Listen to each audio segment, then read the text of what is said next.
না বলো কি বলবে বলো। বলো হ্যাঁ।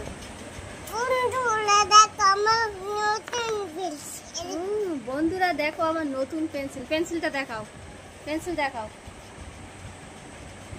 দেখো কথা শিখিয়ে দিতে হয়। কি করো এই পেন্সিল দিয়ে? কি করবে তুমি?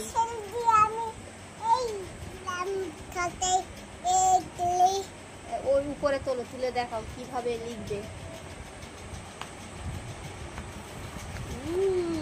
খুব সুন্দর। কি লিখেছো ওটা? আমি পাতায় এঁকেছি। পাতায় এঁকেছো? হ্যাঁ। বন্ধুদের দেখাও। এই ঠিক করে ধরো, এইভাবে বলো বলো। বন্ধুদের দেখে আমার নতুন পাতা